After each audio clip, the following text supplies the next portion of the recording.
Are you trying to make that morning cup of joe from the Keurig and it's just not powering on? I'm going to show you in this video how easy it is to fix with just a couple screwdrivers. Let's get into the video. So this video goes out to those that are having issues with the Keurig, machines that look like this or any of the similar models. Now, what you're going to experience is you're going to go ahead and connect it to power, and we get no power. Opening and closing it, and it doesn't respond.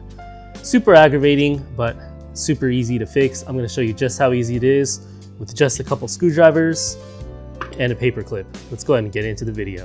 All right, so starting off with this tutorial here, why is it not turning on? There's a thermal fuse on the inside that pops once it reaches above maximum temperature.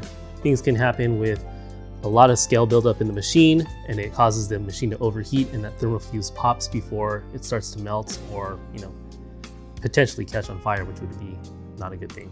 Now I've got a multimeter here. I'm just going to show you guys what's broken in here, and I'll test it, and I'll show you how this fixes that, and then of course a paper clip. So go ahead and pop the water tank off. You're not going to need that for this video. And before we start tearing into the unit, let's go ahead and plug it from power. Now go ahead and get to the bottom here, flip it on its side.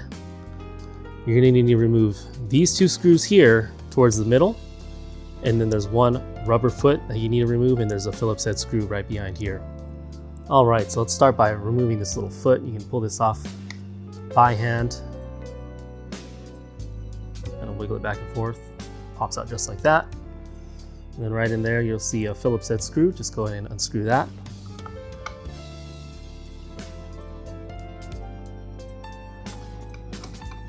All right, so that's one of three.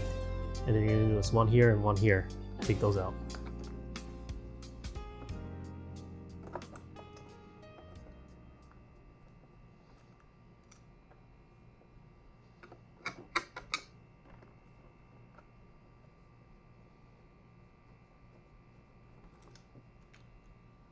All right, once you got those out, go back up to the top of the machine here.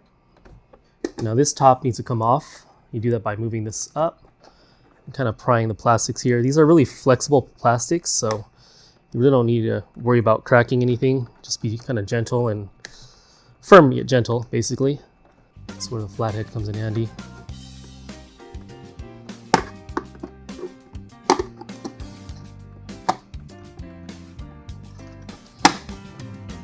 That pulls off just like that. Now the back of this here will pull straight back this way. There's some plastic clips, and you just need to pull back.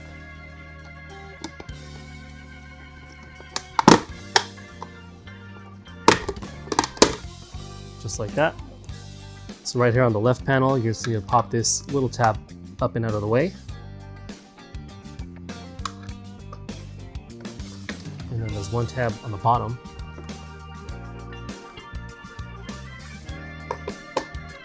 That'll allow you to pull this out of the way. That's essentially the disassembly right there, peeling this left side out.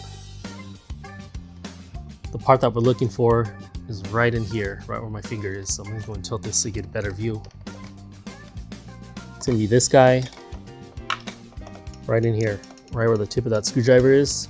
This is what's popping. So let me show you with the multimeter what's going on here. All right, and then I'm going to go ahead and get my multimeter. Going to set this to continuity, and now what continuity is just basically beeps when it senses a connection.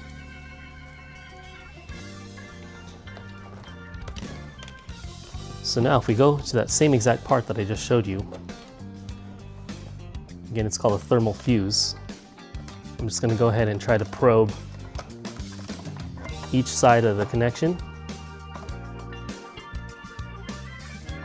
You can see it's trying to connect, but not quite. All right, so with that, you're gonna see a small little dot in the center. That's where your trusty paper clip will come in handy. Just go ahead and get in there. Now my hand's gonna block the video, but I'm just gonna go ahead and get in here and just push the inside of that inward. Because what happened is it popped out. You hear that little click. Get a little firm push there, just to verify that it's fully seated. So now essentially what I did was I unpopped that. So again, I'm getting my leads here. That's what we're looking for. Let's go and check.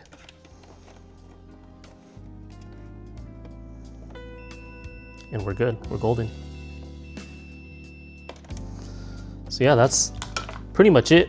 Again, this pops because it's overheating. There's something in here, maybe one of these lines is just caught up with some fluid there. And by the way, when you do this, make sure you unplug your unit because you don't want to get zapped by touching any capacitors or anything like that while it's under power. But again, it's popping because there's something overheating in this unit. So I'd recommend doing a flush with the solvent. I'll go and link some cleaner in the description below. But yeah, looking at this unit here, the tubes look fairly clean. I am seeing some deposits here on the right side of this unit. So I'm just gonna go ahead and give this a clean, and then hopefully that will solve the issue. But essentially that thermal fuse was doing its job. It popped before it overheated, and that's what it's there to do. All right, so that's pretty much it. This is fixed now. I'm just gonna go ahead and plug it in really quick. All right, now that we've done the fix, let's go ahead and plug it in. All right, so that's connected to power. And again, this is all live, so don't touch anything back here. Before I put this all back together, I'm just gonna go ahead and give it a quick test. And we're golden, look at that, voila. We got power, we're ready to start brewing that fresh, delicious coffee, oh yes. All right, so let me go ahead and show you guys how to put everything back together. I'm just gonna power it off and then plug it just in case. Reassembly is super simple. We've already done all the hard work. Let's go ahead and pop this back in. Just slide this back into its tabs.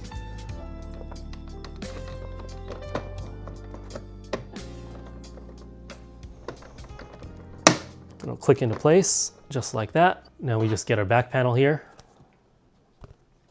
It's gonna slide straight down.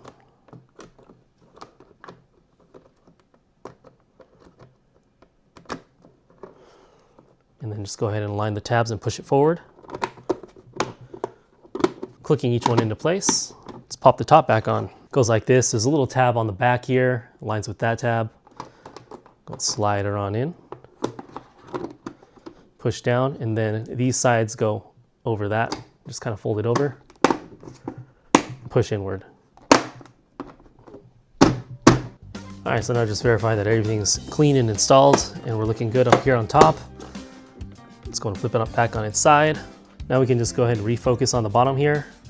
Go and replace those 3 screws that we removed initially. And we are just about in the clear, folks.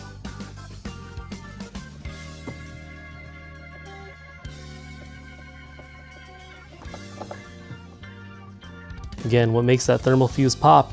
Overheating. Make sure your system's nice and clean if you're having this issue, because if you don't clean it, it's just gonna pop again.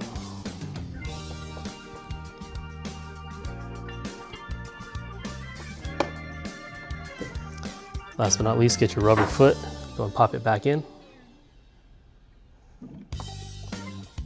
And we are golden. All right, let's go pop this back on. Let's give it one final check. We're good. Again, this is a super easy fix to get your Keurig back up and running if you're having an issue with it not powering on. And just like that, your Keurig is fixed, running, working, and you're ready to make that fresh cup of joe. Hopefully you guys found this helpful. Like and comment with your feedback on this fix, and I'll see you guys in the next one. Thanks for watching.